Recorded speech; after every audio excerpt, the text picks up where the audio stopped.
Bonjour et bienvenue dans ta chaîne préférée Math Shimaore. Dans cette vidéo, je vais te parler des ensembles de nombres. En effet, les nombres sont regroupés dans des ensembles selon leurs caractéristiques. Ce sont les sous-ensembles de l'ensemble des nombres réels. Il s'agit de l'ensemble des entiers naturels, l'ensemble des entiers relatifs, l'ensemble des nombres décimaux, l'ensemble des nombres rationnels et les irrationnels qui complètent l'ensemble des nombres réels. Je veux que tu te concentres et que tu prennes des notes. Et n'hésite pas à mettre des pauses si nécessaire. Vers la fin de cette vidéo, je te réserve un bonus que tu ne dois pas rater. Donc, reste attentif jusqu'à la fin de cette vidéo car je vais te parler d'un ensemble beaucoup plus grand que l'ensemble des nombres réels. Il s'agit de l'ensemble des nombres complexes.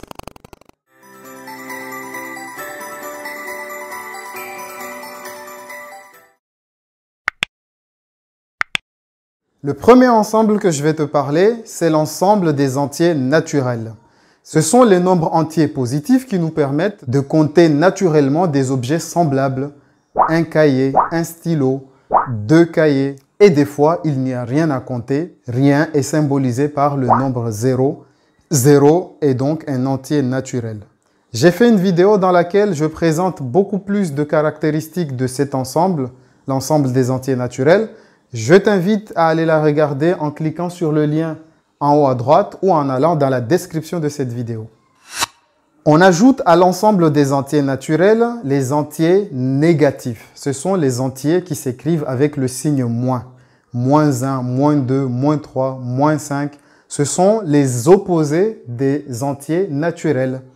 En effet, dans la vie courante, il existe des situations où on a moins que rien. Ça peut être dans le compte bancaire lorsqu'il est à découvert. Ça peut être la température qui descend en dessous de 0.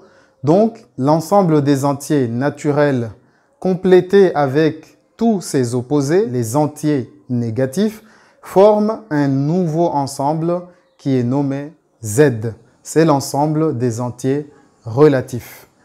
Dans cet ensemble, les opérations addition, soustraction et multiplication sont stables.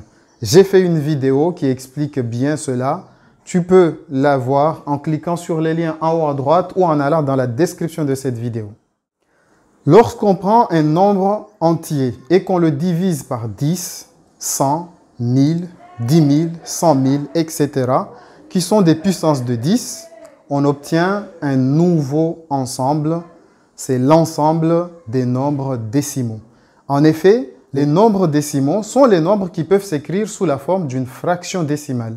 Une fraction décimale est une fraction qui a au numérateur un entier et au dénominateur 10, 100, 1000, 10 000, etc. qui sont des puissances de 10. C'est le cas par exemple du nombre 2,5. 2,5 est égal à 25 sur 10. Donc c'est un nombre décimal. On peut prendre aussi l'exemple de moins 35 sur 10 qui est égal à moins 3,5. Ce sont des nombres décimaux. L'ensemble des nombres décimaux est symbolisé par la lettre D avec double barre. On remarque aussi que ces nombres sont des nombres à virgule mais qui ont une partie décimale, c'est-à-dire les nombres après la virgule sont finis.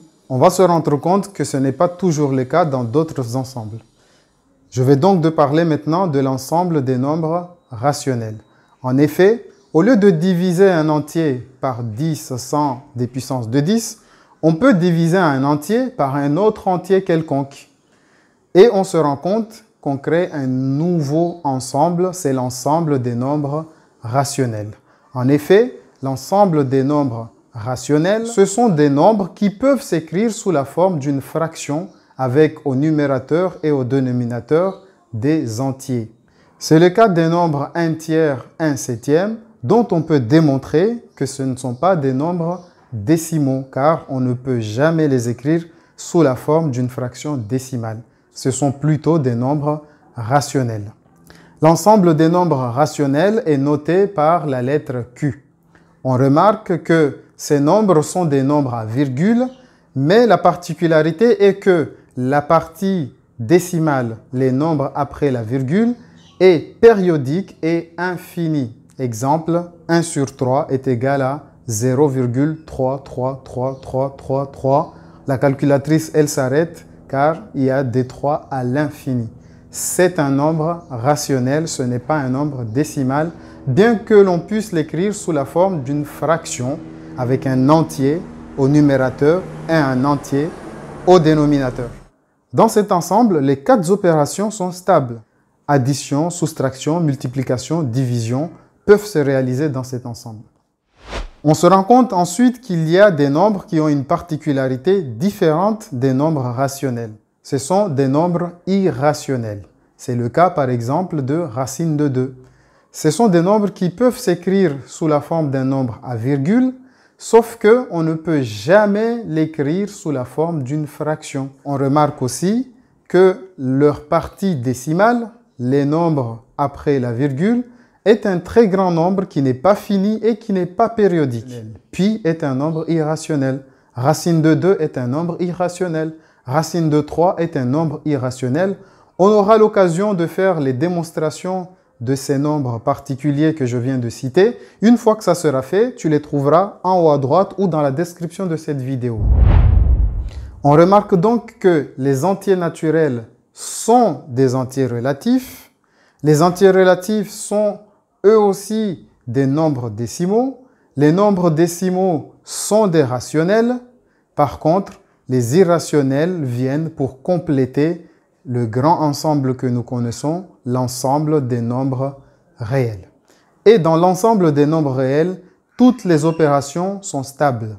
L'addition, la soustraction, la multiplication et la division sont stables, c'est-à-dire lorsqu'on prend 2 entiers, qu'on les additionne, multiplie, soustrait ou divise, on retrouve un nombre réel. On arrive à la fin de cette vidéo et je t'avais promis un bonus. En effet, il existe un ensemble beaucoup plus grand que l'ensemble des nombres réels. C'est l'ensemble des nombres complexes. En effet, on s'est rendu compte, en essayant de résoudre certaines équations, notamment l'équation x carré égale moins 1, on ne trouve pas une solution qui appartient à l'ensemble des nombres réels. Car dans les nombres réels, un nombre au carré ne peut pas être négatif. Pourtant, on pourrait être tenté de résoudre cette équation en écrivant que x est égal à racine de moins 1. Mais cela n'est pas réel, c'est imaginaire. On ne peut que l'imaginer. On a donc introduit un nombre noté i, que lorsqu'on le met au carré, on retrouve moins 1. I carré égale moins 1 symbolise donc ce grand ensemble qui est l'ensemble des nombres complexes, qui est beaucoup plus grand que l'ensemble des nombres réels. On aura l'occasion de parler beaucoup plus des ensembles des nombres complexes. Ça sera l'occasion d'une nouvelle vidéo qui apparaîtra en haut à droite ou dans la description de cette vidéo. Merci d'avoir suivi cette vidéo jusqu'à la fin.